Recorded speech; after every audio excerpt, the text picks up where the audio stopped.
Shri Biji Abraham, ഇവിടെ നേരത്തെ ശ്രീമതി ശരണ്യ ഉയർത്തിയ ചില ചോദ്യങ്ങളുണ്ട് ഇതിന്റെ സാങ്കേതികത്വം സംബന്ധിച്ച്. നമുക്കറിയാം, ആദ്യം ഈ കെയറയിലിന്മേൽ സംസ്ഥാന സർക്കാർ വലിയ പരസ്യം നൽകി പ്രചാരണം നടത്തി മുന്നോട്ട് പോയിക്കൊണ്ടിരിക്കുന്ന സമയത്ത് തന്നെ അതിന്മേലുള്ള വലിയ രീതിയിലുള്ള പാരിസ്ഥിതിക ആഘാതങ്ങളൊക്കെ പലരും പറഞ്ഞതാണ്, വിമർശനങ്ങൾ ഉയർന്നതാണ്. പക്ഷേ അതിനെയൊക്കെ ശക്തിയുക്തം എതിർക്കുന്ന ഒരു നിലപാടിലേക്ക് സംസ്ഥാന സർക്കാർ പോയി വലിയ ധാർഷ്ട്യ മനോഭാവം തന്നെ പുലർത്തിക്കൊണ്ട് പോകുകയായിരുന്നു. കേന്ദ്രത്തിന്റെ നിലപാട് അന്നേ വ്യക്തമായിരുന്നു. ഇത് നടപ്പിലാക്കാൻ ഉള്ള സഹകരണം കേന്ദ്രത്തിന്റെ ഭാഗത്ത് നിന്നുണ്ടാകും എന്നുള്ളത് പരിസ്ഥിതി പ്രവർത്തകരടക്കം ഇതിനെ വലിയ രീതിയിൽ എതിർക്കുകയുണ്ടായി. അപ്പോൾ പതിയെ നിലപാട് മാറ്റി പിന്നീട് സമാന്തരമായ ഒരു വികസന പദ്ധതി വിഭാവനം ചെയ്യുന്നു എന്ന തരത്തിലേക്ക് വരികയും ഈ ശ്രീധരനോടടക്കം അതിന്മേൽ അഭിപ്രായം തേടുകയും ചെയ്ത മന്ത്രിമാരെയും നമ്മൾ കണ്ടതാണ്.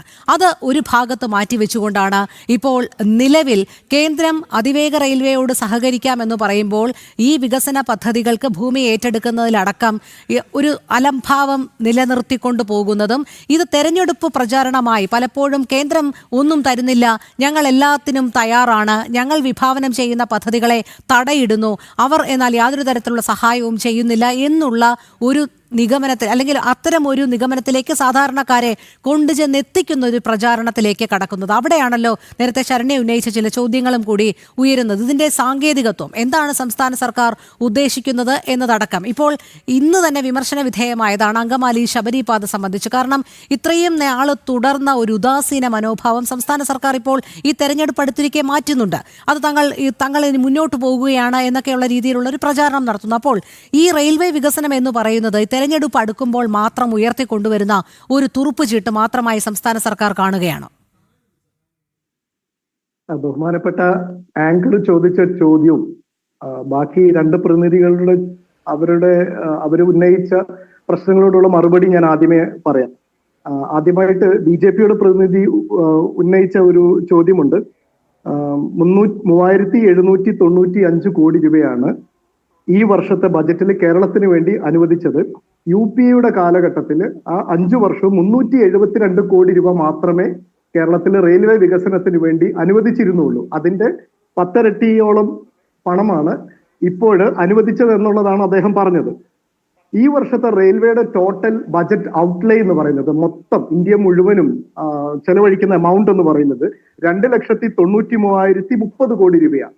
ആ 2,93,030 കോടി രൂപയിൽ കേരളത്തിന് വേണ്ടി അലോട്ട് ചെയ്തിരിക്കുന്നത് 3,795 കോടി രൂപ എന്ന് പറഞ്ഞാൽ ടോട്ടൽ ഔട്ട്ലേയുടെ 1.29% ആണ്. അദ്ദേഹം ഈ കണക്ക് പറഞ്ഞപ്പോൾ ഞാൻ പെട്ടെന്ന് ഒന്ന് നോക്കിയതാണ്.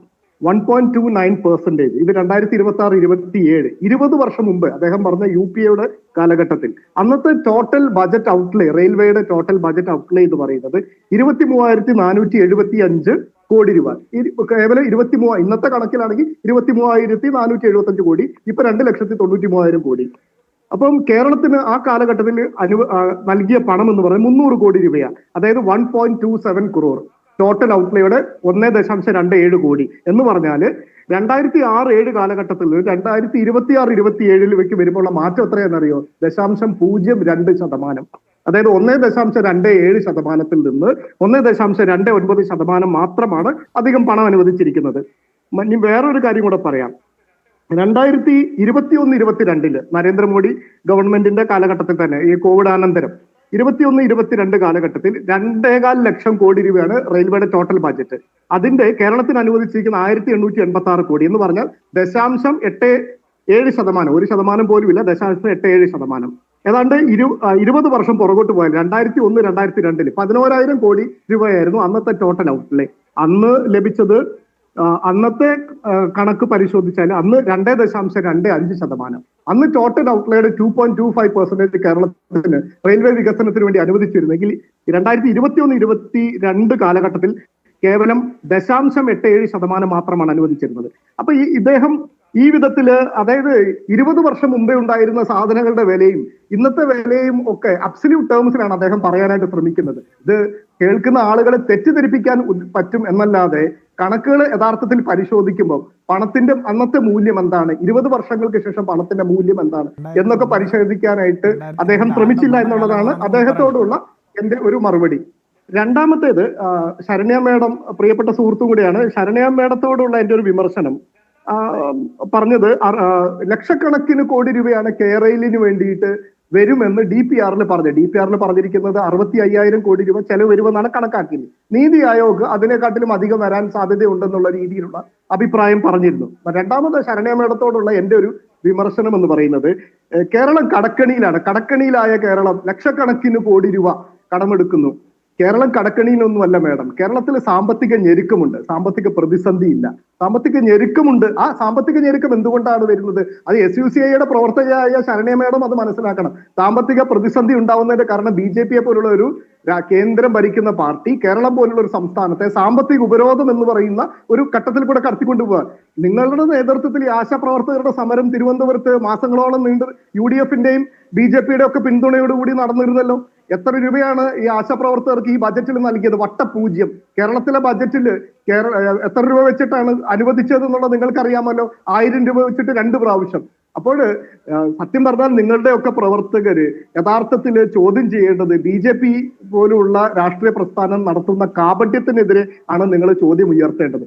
പിന്നെ കേരളയിൽ വരും കേട്ടോ എന്ന് മുഖ്യമന്ത്രി പറഞ്ഞത് ആ കേരളയിലല്ല, മറ്റൊരു പേരില് വേറൊരു പദ്ധതി കേരളത്തിലേക്ക് വരും. പക്ഷെ ശരണ്യ മേഡം പറഞ്ഞ ഒരു കാര്യത്തോട് എനിക്ക് യോജിപ്പുണ്ട്. അതെന്താന്ന് വെച്ചാല് പാരിസ്ഥിതികമായ പ്രശ്നങ്ങൾ പരിഗണിച്ചുകൊണ്ട് മാത്രമേ കേരളത്തിൽ ഏതൊരു വികസന പദ്ധതികളും വരാവുള്ളൂ എന്ന വാദത്തോട് ഞാൻ പൂർണ്ണമായിട്ട് യോജിക്കുന്നു. പ്രത്യേകിച്ച് ഈ തെക്കൻ പ്രദേശത്തൊക്കെ, പടിഞ്ഞാറൻ തീരത്തോട് ചേർന്ന് കിടക്കുന്ന പ്രദേശത്തൊക്കെ, പുഞ്ച ഉള്ള പ്രദേശങ്ങളിലൊക്കെ തന്നെ എംബാങ്ക്മെന്റ് ഉണ്ടാകുമ്പോൾ 2018 പോലുള്ള വെള്ളപ്പൊക്കമൊക്കെ വരുന്ന ഒരു കാലഘട്ടത്തിൽ അത്തരം സാഹചര്യങ്ങളൊക്കെ വീണ്ടും ഉണ്ടായിക്കഴിഞ്ഞാൽ തീർച്ചയായിട്ടും അത് ഏത് വിധത്തിലാണ് കേരളത്തിന്റെ പാരിസ്ഥിതിക പ്രശ്നങ്ങൾ ഏത് വിധത്തിലാണ് ഉണ്ടാകുക, പരിസ്ഥിതി അതെങ്ങനെയാണ് ബാധിക്കുക, ഇത്തരം ഒരു എൻവയോൺമെന്റ് ഇമ്പാക്ട് അസസ്മെന്റ് ഒന്നും കൂടെ നടത്തുന്നില്ല. ഞാൻ ഒരു കാര്യം കൂടെ പറഞ്ഞിട്ട് അവസാനിപ്പിക്കാം. ഇത് പരിശോധിക്കപ്പെടേണ്ടതാണ്.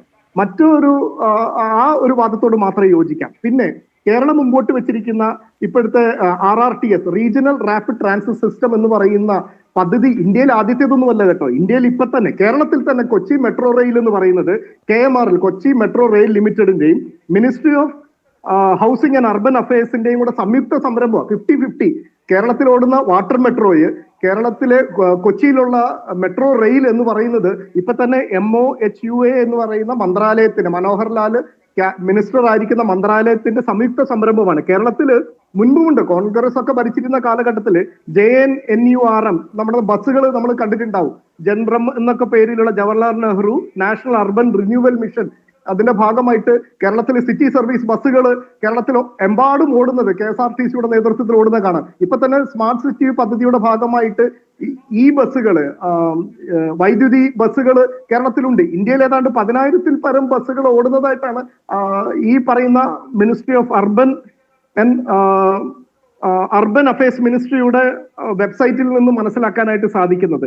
അപ്പൊ ഇത് ഒരു പുതിയൊരു സംരംഭമല്ല. ഇപ്പൊ തന്നെ ഡൽഹി മുതൽ മീററ്റ് വരെ, ഗാസിയാബാദ് വഴി മീററ്റ് വരെ ഏതാണ്ട് 81 കിലോമീറ്റർ ദൈർഘ്യത്തിൽ ഈ RRTS പദ്ധതി നടന്നുകൊണ്ടിരിക്കുകയാണ്. അത് 90% അതിന്റെ പണി പൂർത്തിയായി. അപ്പം റെയിൽവേ മന്ത്രാലയത്തെ അല്ല നമ്മൾ കേരള സംസ്ഥാന സർക്കാർ ഈ RRTS പദ്ധതിക്ക് വേണ്ടി സമീപിച്ചത്. ഇന്ത്യയിൽ റാപ്പിഡ് ട്രാൻസിറ്റ് സിസ്റ്റം യാത്രാ സൗകര്യങ്ങൾ ഉണ്ടാക്കുന്ന ministry of housing and urban affairs മന്ത്രാലയത്തെയാണ് സമീപിച്ചിരിക്കുന്നത്. കേരളത്തിൽ ഇന്ത്യയിലൊട്ടാകെ അവരുടെ നിരവധി പദ്ധതികളുണ്ട്. ആ പദ്ധതിയുടെ ഭാഗമായിട്ട് തന്നെയാണ് ഈ RRTS പദ്ധതി കേരളത്തിലും വിഭാവനം ചെയ്തിരിക്കുന്നത്. അതിന്റെ 20% പണം കേരളവും 20% പണം കേന്ദ്രവും ബാക്കി 60% പണം എന്ന് പറയുന്നത് അന്താരാഷ്ട്ര ധനകാര്യ സ്ഥാപനങ്ങളിൽ നിന്ന് വായ്പ എടുക്കാനുമാണ്. ആ പദ്ധതി ദീർഘകാല പദ്ധതി എന്ന നിലയിലാണ് കേരളത്തിൽ വിഭാവനം ചെയ്തിരിക്കുന്നത്. എന്ന് മാത്രമല്ല കേരളത്തിലെ മെട്രോ റെയിൽ സ്റ്റേഷൻ ഇപ്പൊ കൊച്ചിയിൽ മാത്രമാണ് ഉള്ളത്. ഭാവിയിൽ തിരുവനന്തപുരത്തും കോഴിക്കോടും വരും. മെട്രോ റെയിൽ സ്റ്റേഷനിലെ കേരളത്തിലെ എയർപോർട്ടുകളെയും കണക്ട് ചെയ്ത് മെട്രോ റെയിലിനെയും കണക്ട് ചെയ്ത് റെയിൽവേ സ്റ്റേഷനെയും കണക്ട് ചെയ്തുകൊണ്ടുള്ള തിരുവനന്തപുരം മുതൽ കാസർഗോഡ് വരെയുള്ള ഒരു ബൃഹത്തായിട്ടുള്ള ഒരു വികസന പദ്ധതിയാണ്. കേരളം മുഴുവൻ കേരളത്തിൽ നിന്ന് ന്യൂഡൽഹിയിലേക്ക് മാത്രം അതിവേഗ പാത മതി എന്നൊക്കെ പറയുന്ന വാദമൊക്കെ പഴഞ്ചൻ വാദമാണ് ശരണ്യ മേഡം. ആ ഒരു വാദമൊക്കെ നമ്മൾ ഒഴിവാക്കേണ്ട കാലം കഴിഞ്ഞു. അതിവേഗത്തിൽ യാത്ര ചെയ്യേണ്ടവർക്ക് അതിവേഗം തന്നെ യാത്ര ചെയ്യണം. കേരളത്തിന്റെ വികസനം അതിവേഗം മുമ്പോട്ട് പോയിക്കൊണ്ടിരിക്കുകയാണ്. ഭാവനാത്മകമായ പദ്ധതിയും കൊണ്ടാണ് ഏതാണ്ട് 90,000 കോടി രൂപയുടെ വികസന പദ്ധതിയാണ് കിഫ്ബി വഴി കേരളത്തിൽ നടപ്പിലാക്കിയിരിക്കുന്നത്. ഏതാണ്ട് 25-30 വർഷം കൊണ്ട് നടക്കേണ്ടുന്ന വികസന പ്രവർത്തനങ്ങളാണ് ചുരുങ്ങിയ കാലം കൊണ്ട് കേരളത്തിൽ വന്നിരിക്കുന്നത്. പിന്നെ ആങ്കർ ചോദിച്ച ചോദ്യത്തിലൂടെ മറുപടിയാണ്, ഇതൊരു തെരഞ്ഞെടുപ്പ് സ്റ്റണ്ട് ഒന്നുമല്ല. ഈ അടുത്ത ഗവൺമെന്റും ഈ വരാൻ പോകുന്ന നിയമസഭാ തെരഞ്ഞെടുപ്പിന് ശേഷം അടുത്ത ഗവൺമെന്റും LDFന്റെ നേതൃത്വത്തിലുള്ള ഒരു സർക്കാരാണ്. കാരണം വികസനവും ക്ഷേമ പ്രവർത്തനങ്ങളും ഏറ്റവും മനോഹരമായി കേരളത്തിലെ ജനങ്ങൾക്ക് ബോധ്യപ്പെടുന്ന രീതിയിൽ കൊണ്ടുപോയ ഒരു ഭരണകൂടം. ഇപ്പൊ വേണമെങ്കിൽ പരിഹസിക്കുന്നത് ഇത് ഇൻട്രീം ബജറ്റാ. ഈ ബജറ്റിന്റെ തുടർച്ച തന്നെ അടുത്ത ജൂൺ മാസത്തിൽ 2026 ജൂൺ മാസത്തിൽ LDFന്റെ നേതൃത്വത്തിലുള്ള ഗവൺമെന്റ് അവതരിപ്പിക്കുക തന്നെ ചെയ്യും. ഈ ബജറ്റിന് തുടർച്ചയുണ്ടാവും. കേരളത്തിന്റെ വികസനവും ജനങ്ങളുടെ ക്ഷേമ പ്രവർത്തനത്തിനും ഊന്നൽ നൽകിക്കൊണ്ടുള്ള ഒരു ബജറ്റ് തന്നെയായിരിക്കും മുമ്പോട്ട് പോവുക. പിന്നെ ശരി ശരി